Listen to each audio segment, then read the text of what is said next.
കേജറ്റ് category four ഡ്രോയിങ്ങിൻ്റെ online and offline ക്ലാസ്സുകൾ ലഭ്യമാണ്. ഓൾറെഡി ഫസ്റ്റ് ആൻഡ് സെക്കൻഡ് ബാച്ചുകൾ സ്റ്റാർട്ട് ചെയ്ത് കഴിഞ്ഞു. ഇനി ആരെങ്കിലും നമ്മുടെ കോഴ്സിൽ ജോയിൻ ചെയ്യാൻ താല്പര്യമുണ്ടെങ്കിൽ നിങ്ങൾക്ക് ഈ സ്ക്രീനിൽ കാണുന്ന നമ്പറിൽ വാട്സപ്പ് ചെയ്യുകയോ കോൾ ചെയ്ത് നിങ്ങൾക്ക് അന്വേഷിക്കുകയൊക്കെ ചെയ്യാം. നമുക്ക് ക്ലാസ്സുകളിൽ റെക്കോർഡഡ് ക്ലാസ്സുകൾ, PDF മെറ്റീരിയൽസ്, മോക്ക് ടെസ്റ്റുകൾ, റിവിഷൻ ക്ലാസ്സുകൾ, ലൈവ് സെക്ഷൻസ് എല്ലാം ഉണ്ടാവും. അപ്പോൾ ക്ലാസ്സിൽ ഇനിയും ആരെങ്കിലും ജോയിൻ ചെയ്യാൻ താല്പര്യമുണ്ടെങ്കിൽ നിങ്ങൾക്ക് ഈ സ്ക്രീനിൽ കാണുന്ന നമ്പറിൽ ബന്ധപ്പെടാവുന്നതാണ്. ഹലോ എവരിവൺ, നമ്മുടെ ഡ്രോയിങ്ങിൻ്റെ 10ാമത്തെ ക്ലാസ്സാണെന്ന്. ഇതൊരു ഡെമോ സെക്ഷൻ കൂടിയായിട്ടാണ് ഉദ്ദേശിക്കുന്നത്. നമ്മൾ ഓൾറെഡി നമ്മുടെ കോഴ്സിൽ പഠിച്ചു കഴിഞ്ഞ പോസ്റ്റ് മൗര്യൻ പീരീഡിൻ്റെ, അതായത് മൗര്യാനന്തര കാലത്തെ ആർട്ട് ആൻഡ് ആർക്കിടെക്ചറിൻ്റെ കുറച്ച് എക്സ്ട്രാ പോയിൻറ്റ്സാണ് നമ്മൾ ഇന്നത്തെ ക്ലാസ്സിൽ ആഡ് ചെയ്തിരിക്കുന്നത്. ബുദ്ധൻ്റെ ഇമേജുകളിൽ പല കാലഘട്ടങ്ങളിലായിട്ട് വന്ന വ്യത്യാസങ്ങളൊക്കെ നമ്മൾ ക്ലാസ്സിൽ ഓൾറെഡി ഡിസ്കസ് ചെയ്ത് കഴിഞ്ഞതാണ്. അപ്പോൾ അതുമായിട്ട് ബന്ധപ്പെട്ട കുറച്ച് പോയിൻറ്റ്സാണ് നമ്മൾ ഇന്നത്തെ ക്ലാസ്സിൽ ഡിസ്കസ് ചെയ്യാൻ പോകുന്നത്. നമുക്ക് ക്ലാസ് തുടങ്ങാം. സാഞ്ചിയെക്കുറിച്ച് നമ്മൾ ഓൾറെഡി എലോബറേറ്റഡ് ആയിട്ട് പഠിച്ചു കഴിഞ്ഞു, നല്ല വൈഡായിട്ട് തന്നെ പഠിച്ചു കഴിഞ്ഞു. അതിൽ ചില പോയിൻറ്റ്സുകൾ നമ്മൾ ആഡ് ചെയ്യുകയാണ്. ഒന്നാമത്തത്, ഒത്തിരി സ്തൂപങ്ങൾ സാഞ്ചിയിലുണ്ടെന്നറിയാലോ. അപ്പോൾ സാഞ്ചിയിലുള്ള ഒന്നാമത്തെ സ്തൂപം എന്താണ് എന്ന് ചോദിച്ചാൽ, ആ സ്തൂപത്തിനകത്ത് ബുദ്ധൻ്റെ റിലിക്സ് ഉണ്ടല്ലോ. ബുദ്ധൻ്റെ റിലിക്സ് എന്ന് പറഞ്ഞാൽ ഈ ശരീരത്തിൻ്റെ അവശിഷ്ടങ്ങൾ സൂക്ഷിച്ചിരിക്കുന്നതാണ് സ്തൂപം നമ്പർ 1. അപ്പോൾ സാഞ്ചിയിലെ സ്തൂപം 1 എന്ത് കാണപ്പെടുന്നു? ബുദ്ധൻ്റെ ശരീരാവശിഷ്ടങ്ങൾ എന്ത് ചെയ്തിരിക്കുന്നു? സൂക്ഷിച്ചിരിക്കുന്നു. സാഞ്ചിയിലെ സ്തൂപം 2 എന്ത് കാണപ്പെടുന്നു? 10 അർഹത്തുകൾ. അർഹത്സ് എന്ന് പറഞ്ഞാൽ ARHATS. അർഹത്സ് എന്ന് പറഞ്ഞാൽ ഈ ബുദ്ധമതമായിട്ട് ബന്ധപ്പെടുത്തി ബുദ്ധിസ്റ്റുകളെ കണ്ടിട്ടില്ലേ? അവർ ആത്മീകമായിട്ടും ശാരീരികമായിട്ടും മാനസികമായിട്ടും അവരുടെ വികാരപരമായിട്ടും എല്ലാ കാര്യങ്ങളിലും അവരെന്താണ്, സ്വന്തമായിട്ടൊരു കൺട്രോൾ നേടിയ ആൾക്കാരായിരിക്കും. അവർ എപ്പോഴും ഒരു ആത്മീയത, ഒരു സ്പിരിച്വാലിറ്റിയിലായിരിക്കും അവർ കഴിയുന്നത്. അപ്പം അത്തരത്തിലുള്ള എല്ലാ പരീക്ഷകളും കടന്ന് ബുദ്ധിസ്റ്റുകളായ ആൾക്കാരാണ് ഈ അർഹാത്തുകൾ എന്ന് പറയുന്നത് കേട്ടോ. അപ്പോൾ അതിൽ 10 അർഹാത്തുകൾ അവർ പല ജനറേഷനിൽ, പ്രധാനപ്പെട്ട 3 ജനറേഷനുകളുണ്ട്, 3 തലമുറകളിൽപ്പെട്ട 10 അർഹാത്തുകളുടെ റിലിക്സ് എന്ന് പറഞ്ഞാൽ നമ്മുടെ ഈ ശരീരാവശിഷ്ടങ്ങൾ എവിടെ സൂക്ഷിച്ചിട്ടുണ്ട്? സ്തൂപം 2 സൂക്ഷിച്ചു വെച്ചിട്ടുണ്ട്. 10 അർഹാത്തുകളാണ്. എത്ര ജനറേഷനിൽപ്പെട്ട ആൾക്കാരാണ്? വ്യത്യസ്തങ്ങളായിട്ടുള്ള 3 തലമുറകളിൽപ്പെട്ട 10 അർഹാത്തുകളുടെ ശവശരീരങ്ങൾ എന്ത് ചെയ്തിട്ടുണ്ട്? ഈ സ്തൂപം 2 സൂക്ഷിച്ചിട്ടുണ്ട്. സ്തൂപം 3 നമ്മുടെ ബുദ്ധൻ്റെ പ്രധാനപ്പെട്ട 2 ശിഷ്യന്മാരാണ് സരിപുട്ടയും മൗഗല്യാനയും കേട്ടോ. സരിപുട്ടയും മഹാമൗഗല്യാന, അവരുടെ 2 പേരുടെയും ശരീരാവശിഷ്ടങ്ങൾ സൂക്ഷിച്ചിരിക്കുന്നതാണ് ഇവിടെ സ്തൂപം നമ്പർ 3. ഓക്കെ അല്ലേ? 3 എണ്ണമാണ് പഠിച്ചത്. സ്തൂപം നമ്പർ 1, സ്തൂപം 2, സ്തൂപം 3. സ്തൂപം നമ്പർ 1 എന്താണ്? നമ്മുടെ ബുദ്ധൻ്റെ ശരീരാവശിഷ്ടങ്ങൾ സൂക്ഷിച്ചിരിക്കുന്നു.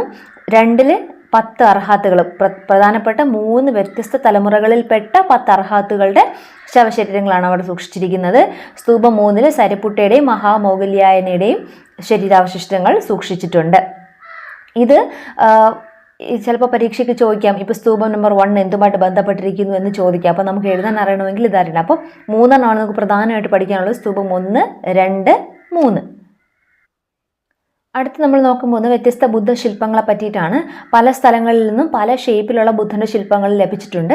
അത് എവിടെ നിന്നൊക്കെയാണ് ലഭിച്ചത്, അത് ഏത് രീതിയിലാണ് ഇരിക്കുന്നത്, ഏത് കാലഘട്ടത്തിലേതാണ്, ആരാണ് പണി കഴിപ്പിച്ചത് തുടങ്ങിയ വിവരങ്ങളാണ് നമ്മൾ അടുത്ത് ഡിസ്കസ് ചെയ്യാൻ പോകുന്നത്.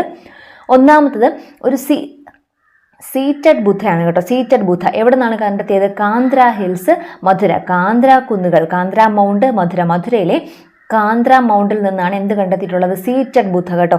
അപ്പോൾ ഒരു സീറ്റഡ് ബുദ്ധ കണ്ടെത്തിയിട്ടുണ്ട്. അതായത് ബുദ്ധൻ ഇരിക്കുന്നത് പത്മാസനത്തിലാണ് കേട്ടോ. പത്മാസനത്തിലാണ് ബുദ്ധൻ ഇരിക്കുന്ന ഒരു ഷേപ്പ് ഉള്ളത്. അതുപോലെ അദ്ദേഹം കൈ വെച്ചിരിക്കുന്നത് അഭയമുദ്ര രീതിയിലാണ് അദ്ദേഹം വെച്ചിരിക്കുന്നത്. അഭയമുദ്ര രീതിയിലാണ് കൈ വെച്ചിരിക്കുന്നത്. പത്മാസനത്തിലാണ് ഇരിക്കുന്നത്. കണ്ടെത്തിയത് എവിടെ നിന്നാണ്? മധുരയിലെ കാന്ദ്ര കുന്നുകളിൽ നിന്നാണ് എന്ത് ചെയ്തത്? കണ്ടെത്തിയത്. ഇപ്പം നിലനിൽക്കുന്നത് അവിടെ തന്നെയാണ് കേട്ടോ. ഇത് ഏത് കാലഘട്ടത്തിലാണ് നിർമ്മിക്കപ്പെട്ടതെന്ന് ചോദിച്ചാൽ എവിടെയാണ്? കുശാന കാലഘട്ടത്തിലാണ് എന്ത് ചെയ്തത്? നിർമ്മിക്കപ്പെട്ടത്. കുശാന കാലഘട്ടത്തിലാണ് നിർമ്മിക്കപ്പെട്ടത്. രണ്ടാം നൂറ്റാണ്ടാണ്. അതായത് നമ്മുടെ കോമൺ എറ C 2ാം നൂറ്റാണ്ടിലാണ് സീറ്റഡ് ബുദ്ധ പണി കഴിപ്പിച്ചത്. 2ാം നൂറ്റാണ്ടിലാണ് എന്ത് പണി കഴിപ്പിച്ചത്? സീറ്റഡ് ബുദ്ധ പണി കഴിപ്പിക്കപ്പെട്ടത്. ഓക്കെ അല്ലേ? ഇത്രയാണ് സീറ്റഡ് ബുദ്ധയുമായിട്ട് ബന്ധപ്പെട്ടത്. അപ്പോൾ ഒരു സീറ്റഡ് ബുദ്ധയുടെ ശില്പം എവിടെ നിന്ന് കണ്ടെത്തിയിട്ടുണ്ട്? മധുരയിലെ കാന്ദ്ര ഹിൽസിൽ നിന്ന് കണ്ടെത്തിയിട്ടുണ്ട്. ഏത് കാലഘട്ടത്തിലാണ് നിർമ്മിക്കപ്പെട്ടത്? കുശാന കാലഘട്ടത്തിലാണ് നിർമ്മിക്കപ്പെട്ടത്. 2ാം നൂറ്റാണ്ടാണത് കാലഘട്ടം. ബുധൻ ഏത് രീതിയിലാണ് ഇരിക്കുന്നത്? പത്മാസനം എന്നൊരു ആസനത്തിലാണ് ഇരിക്കുന്നത്.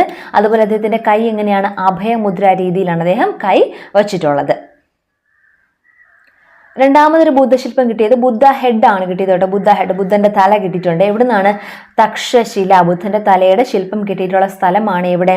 തക്ഷശില. ഓർത്തോളെ, ഈ പ്രദേശങ്ങളെല്ലാം കറക്റ്റായിട്ട് ഓർത്തോളെ. തക്ഷശില ഏത് കാലഘട്ടത്തിലാണ്? 2-ാം നൂറ്റാണ്ടിൽ തന്നെയാണ്. ആണ്, കോമൺ ഇറയാണ്, 2-ാം നൂറ്റാണ്ടിലാണ് നിർമ്മിക്കപ്പെട്ടത്. ഏത് ശില്പകലയുമായിട്ട് ഇതിന് ബന്ധമുണ്ട്?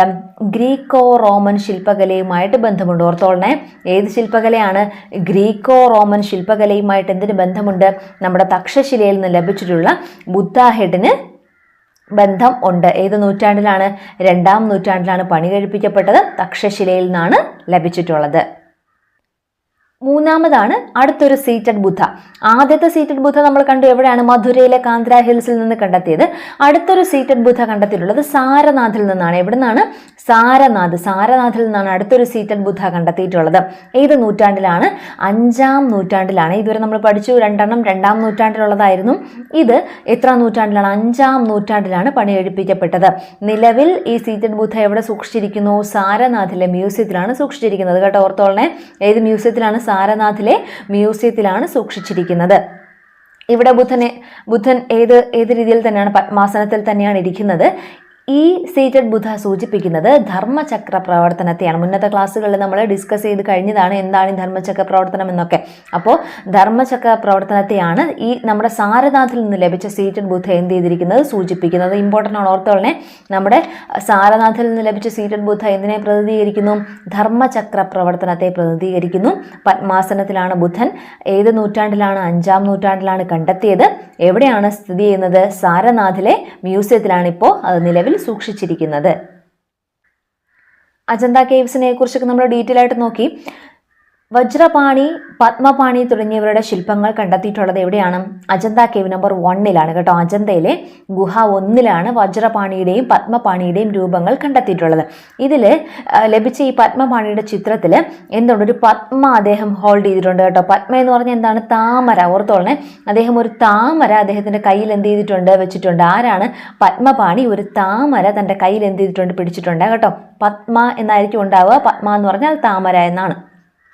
ഈ കേവ് നമ്പർ 1 കാണുന്ന മറ്റ് 2 വിഷയങ്ങളാണ് മഹാജനക ജാതകയും ഉമങ് ജാതകയും കേട്ടോ. ഓർത്തോളനെ, മറ്റ് 2 സ്റ്റോറീസ് ഏതൊക്കെയാണ്? മഹാജനക ജാതകയും ഉമങ് ജാതകയും.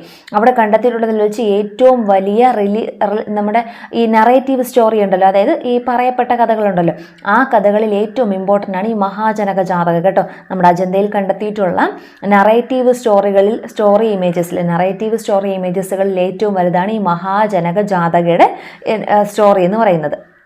അജന്ത കേവ് നമ്പർ 1 പ്രധാനമായിട്ടും കാണപ്പെടുന്നത് ആരുടെയൊക്കെ ശില്പങ്ങളാണ്? പത്മപാണി, വജ്രപാണി. കേവ് നമ്പർ 1 ആണ്. മറ്റു വിഷയങ്ങൾ ഏതൊക്കെയാണ് അവിടെ കാണപ്പെടുന്നത്? മഹാജനക ജാതകയുടെയും ഉമങ് ജാതകയുടേതുമാണ്. ഓക്കെ അല്ലേ? അപ്പോൾ കേവ് നമ്പർ 1 കഴിഞ്ഞു. അടുത്ത് പിന്നെ ഇനി ഒന്ന് കാണപ്പെടുന്നത് മാരവിജയ കാണപ്പെടുന്നത് കേട്ടോ. മാരവിജയ നമ്മൾ പഠിച്ചു. ബുദ്ധന്റെ മഹാപരിനിർവാണ എന്ന ശില്പം കാണുന്നത് എവിടെയാണ്? അജന്ത കേവ് നമ്പർ 26 നമ്മൾ അജന്ത കേവ്സ് പഠിച്ചപ്പോൾ ഓൾറെഡി പഠിച്ചു കഴിഞ്ഞു. അവിടെ കാണപ്പെടുന്ന മറ്റൊരു ചിത്രമാണ് മാരവിജയ. ഇത് പരീക്ഷയ്ക്ക് ചോദിച്ചിട്ടുണ്ട് കേട്ടോ. മാരവിജയ കേവ് നമ്പർ ഏതിലാണ്? അജന്ത കേവ് നമ്പർ 26 അതിൽ കാണുന്ന വെച്ചാൽ ബുദ്ധൻ നടുക്കും മാര എന്ന് പറഞ്ഞ ഒരു സാമ്രാജ്യമാണ് കേട്ടോ. മാര അവരുടെ അവരുടെ ആർമിക്കാർ ബുദ്ധനെ ഇങ്ങനെ ചുറ്റും നിൽക്കുന്ന ഒരു ഇമേജാണ് എന്ത് ചെയ്തിരിക്കുന്നത്? വരച്ചിട്ടുള്ളത് ഈ മാരവിജയിൽ. അത് ആ മാര ആർമിയെ ബുദ്ധൻ എന്ത് ചെയ്തു? ജയിച്ചു നിൽക്കുന്ന ആ ഒരു രീതിക്കാണ് ആ ചിത്രം എന്ത് ചെയ്തിട്ടുള്ളത്? കേവ് നമ്പർ 26 വരച്ചിട്ടുള്ളത്. അപ്പോൾ മാരവിജയ വരച്ചിട്ടുള്ളത് കേവ് നമ്പർ 26, അജന്തയിലെ കേവ് നമ്പർ 26 എന്നാണ് ഓർത്തോളണേ. അടുത്തൊരു ശില്പമാണ് മഹേഷ് മൂർത്തിയുടെ ശില്പം കേട്ടോ. ഈ മഹേഷ് മൂർത്തിയുടെ ശില്പം കണ്ടെത്തിയിട്ടുള്ളത് എലിഫന്റ ഗുഹകളിലാണ്. നമ്മൾ പഠിച്ചു എവിടെയാണ് എലിഫന്റ ഗുഹകൾ? മുംബൈക്ക് അടുത്താണ് സ്ഥിതി ചെയ്യുന്നത്. നമ്മൾ കഴിഞ്ഞ ക്ലാസ്സിലൊക്കെ ഡിസ്കസ് ചെയ്ത് കഴിഞ്ഞതാണ്. അപ്പോൾ ഈ എലിഫന്റ ഗുഹകളിലാണ് മഹേഷ് മൂർത്തി കണ്ടെത്തിയിട്ടുള്ളത്. ഏത് നൂറ്റാണ്ടിലാണ്? 6-ാം നൂറ്റാണ്ടിൻ്റെ ആദ്യ പകുതിയിൽ, ഏർലി 6th century, 6-ാം നൂറ്റാണ്ടിൻ്റെ ആദ്യ ഘട്ടത്തിലാണ് എന്ത് ചെയ്തത്? ഈ മഹേഷ് മൂർത്തിയുടെ ശില്പങ്ങൾ പണികഴിപ്പിക്കപ്പെട്ടത്. എവിടെയാണ്? എലിഫന്റ ഗുഹയിലാണ് സ്ഥിതി ചെയ്യുന്നത്. നമ്മൾ പഠിച്ചു എല്ലോറ ഗുഹകളുടെ കണ്ടംപററി ഗുഹയാണ് നമ്മുടെ എലിഫന്റ കേവ്സ് എന്ന് നമ്മൾ പഠിച്ചു. അപ്പോൾ ആ എലിഫന്റയിൽ കാണപ്പെടുന്ന പ്രതിമകളുടെ ആവർത്തനം എല്ലോറയിൽ ഏത് ഗുഹകളിൽ കാണുന്നു? ഗുഹ 29 കാണുന്നു. ഓർത്തോളണേ. അപ്പോൾ എലിഫന്റയിലെ പ്രതിമകളുടെ, അതായത് അതിൻ്റെ ആ ഒരു ചിത്രീകരണത്തിൻ്റെ ഒരു സ്റ്റൈലുണ്ടല്ലോ, ആ ഒരു സ്റ്റൈല് എല്ലോറയിലെ ഏത് ഗുഹയിൽ കാണപ്പെടുന്നുണ്ട്? 29, കേവ് നമ്പർ 29 കാണപ്പെടുന്നുണ്ട്. വളരെ കുറച്ച് കാര്യങ്ങളാണ് നമ്മൾ നോക്കി, എന്നാലും വളരെ ഇമ്പോർട്ടൻ്റ് ആയിട്ടുള്ള കാര്യങ്ങളാണ്. നമ്മൾ ആദ്യം സാഞ്ചിയിലെ 3 സ്തൂപങ്ങളെക്കുറിച്ച് പഠിച്ചു. സ്തൂപം നമ്പർ 1 എന്താണ്? ബുദ്ധൻ്റെ അവശിഷ്ടങ്ങളാണ്, ബുദ്ധൻ്റെ റിലിക്സ് ആണ്.